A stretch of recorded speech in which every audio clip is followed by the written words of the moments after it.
Assalamualaikum warahmatullahi wabarakatuh. Alhamdulillah wassalatu wassalamu ala rasulillah wala haula wala quwata illa billah, amma ba'du. Para pemirsa Batu TV, alhamdulillah sore ini menjelang maghrib kita masih bisa bertemu dalam kegiatan atau acara Kalam Ramadan. Dan pada kesempatan ini saya ingin mengingatkan kepada pribadi saya dan juga kepada para pemirsa semuanya agar kita itu menjaga puasa kita. Sebab apa? Tidak semua orang yang berpuasa itu mesti mendapatkan keberkahan puasa. Banyak di antara kita itu justru ketika berpuasa mendapatkan banyak kerugian. Ya, mendapatkan banyak kerugian. Memang ini perlu kita perhatikan. Coba kita simak saja satu hadis yang diriwayatkan oleh Imam Ahmad. Raghifa anfu abdin dakhala fi Ramadan lam yughfar lahu.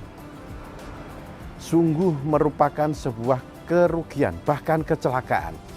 Dia masuk pada bulan Ramadan tapi dosanya tidak diterima oleh Allah Subhanahu wa taala.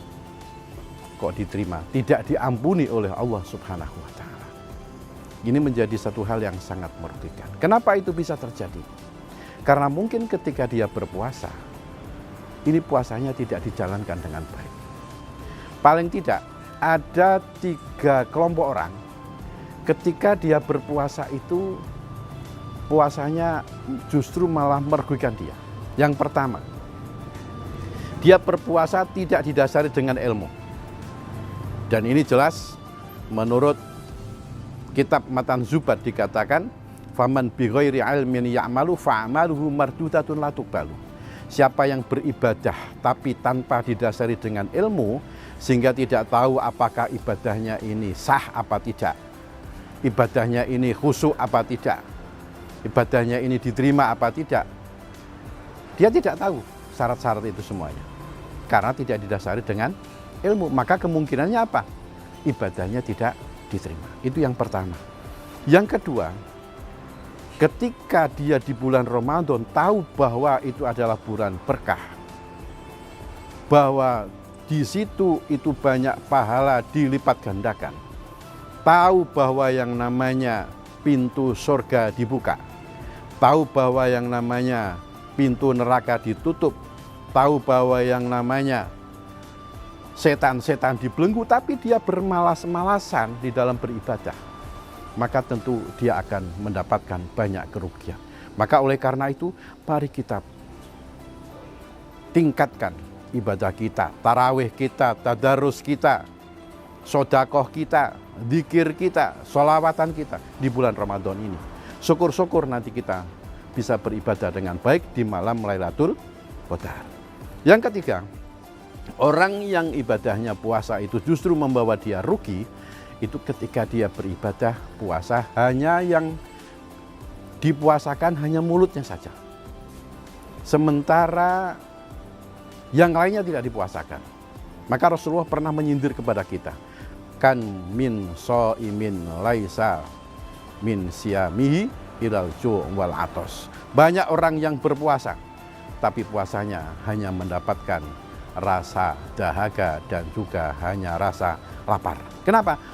Omongannya tetap kotor, lesanya tidak pakai untuk zikir, ya, pendengarannya juga begitu, tidak digunakan untuk hal yang baik.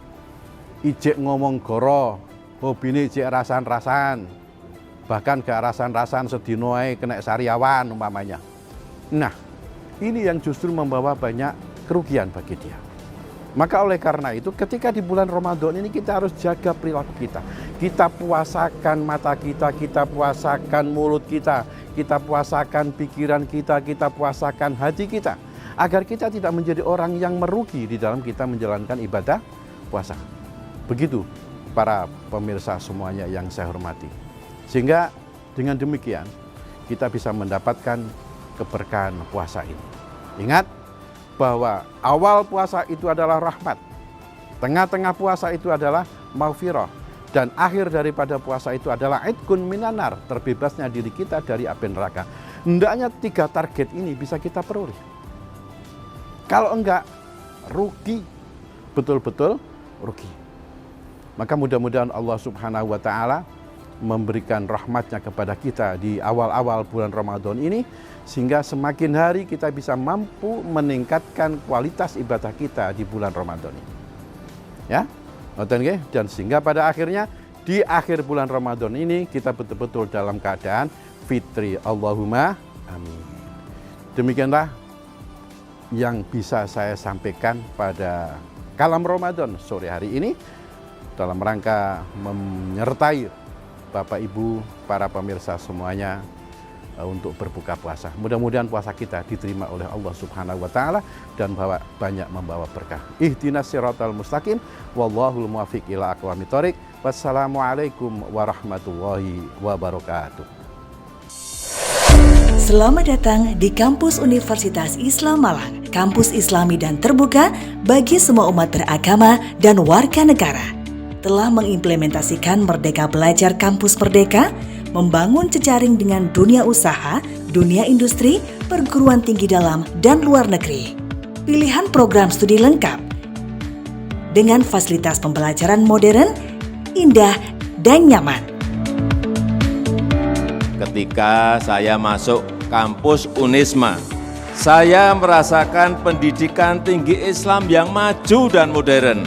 Di sini, Universitas Islam Malang kampus kreatif, inovatif, unggul, berdaya saing, berjaring internasional menuju world class university.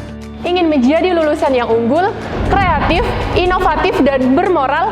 Yuk kuliah di Unisma Malang!